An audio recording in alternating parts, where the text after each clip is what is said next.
There are 9 fast-growing, money-saving crops that I've used to grow my honor system farm stand to record profits over the last year. But did you know that you can grow these same crops in your home gardens now in August? Now I know you might think it's too late, but August is actually the perfect time. August is a transition month, so it's heading to cool weather, but it's not quite there yet. You'll be planting things that hate the weather that you're planting them into, but they'll thrive as the days go by. It's going to require you to dig deep, but if you muster the fortitude to go back out into the heat to plant these veggies, you'll be handsomely rewarded. Let's dive in, right into my top 9 money-making, fast-growing plants for August. Now to start our list, we're going to back up a little and we're going to cover what's right in front of us, and that's to plant another round of a few of your favorite summer crops. For me, that starts with bush beans. My favorite varieties for later plantings are Provider and Maxi Bell. They mature quickly, and these varieties also have a super high yield. You'll pay roughly 10 cents per seed and pick $3 to $4 worth of beans off a single one of these plants, and they're super compact so you can plant several together. These bush beans were one of the 3 most profitable crops that I supplied at my farm stand this year. My next choice for a vegetable that you can plant in August, again for like a second or third round, are cucumbers. Cucumbers are susceptible to heat and humidity and are very sensitive to their environment. Because of this, they require new successions to be planted every few weeks to keep a steady supply. For cucumbers, the research is clear. It shows that they are a crop that is very sensitive to its surroundings. Now that means that you may have heard that a cucumber variety does well, but when you try it, it fails. That's not your fault. Cucumbers are much more sensitive to variables like humidity, temperature, and pest pressure than other vegetables. That's why it's important to try several cucumbers in your conditions to settle on the ones that work best in your area. Because those that do well for others won't necessarily do well for you through no fault of your own. Now, my favorite cucumbers for later plantings in my area are Mini Munch and Piccolino. They only need 50 to 55 days to mature, and that's about 65 to 70 when you add a fall fudge factor. That's my secret weapon. It's what I call my 2-week fall fudge factor.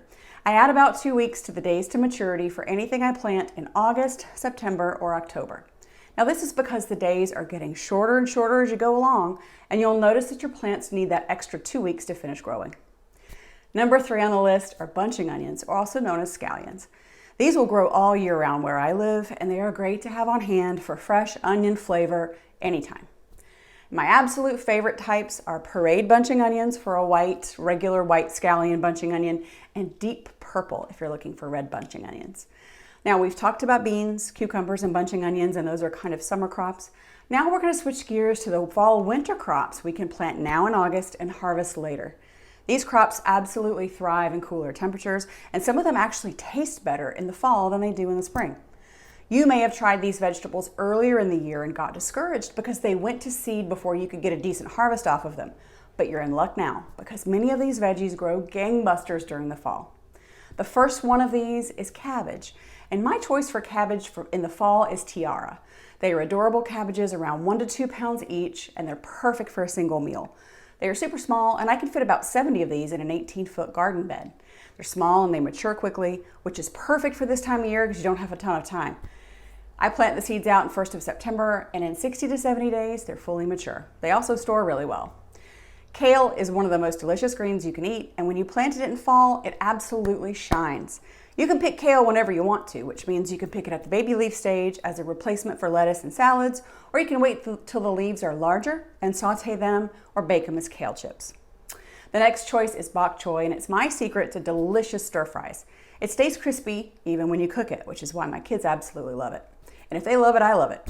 Collard greens are my next choice, and collard greens are a southern staple. They can be grown all fall into winter. My favorite varieties are Cash Crop and Top Bunch. They are both great for fall gardens. They're cheap to grow. Anyone can afford them. After a frost, their leaves actually get sweeter, which makes them taste better. You can use collards in lots of different meals, like southern dishes you may have that are in the family to new healthy dishes. And one of my favorite newish ways to use collard greens is to plunge those whole leaves into boiling water for 30 seconds, dip the leaves in cold water to stop the cooking process, and then use them as wraps to replace bread and sandwiches. Another favorite for fall are radishes. They're perfect for fall gardens because they grow super fast. Most radish types are ready to eat in about 4 to 6 weeks after planting. Their quick growth means you can enjoy fresh veggies even as the growing season winds down. They're loved for their crisp, crunchy texture, and it adds a nice bite to salads and other dishes. They're also super easy to grow, which makes them a great choice for both new and experienced gardens in the fall. Now, the final choice that I have might be my favorite, and it's carrots. They are absolutely great to grow in fall gardens. When it gets frosty, they actually turn sweeter because the cold makes them change some of their starches into sugar. You can leave carrots in the ground over winter like a natural fridge of sorts and dig them up just when you need them. They'll keep them fresh and crunchy for a long time in the garden, and once you eat a carrot straight from your garden, store-bought ones just won't taste the same. Growing your own food means you get super fresh carrots, and they're way better than what you'll find in the stores. So there you have it, friends. Those are my nine of my favorite fall crops. Some of them are summer carryovers, and some of them are brand new for fall. You may have tried these in the spring and not had a good success with them because the spring weather's getting warmer each day, but in fall you might have a different scenario, and I encourage you to try them because they could be super delicious for you. So also, if there's something that you're planting out in your fall garden that I didn't mention, drop a comment down below and let me know so we can all learn together. Thanks so much. Bye for now.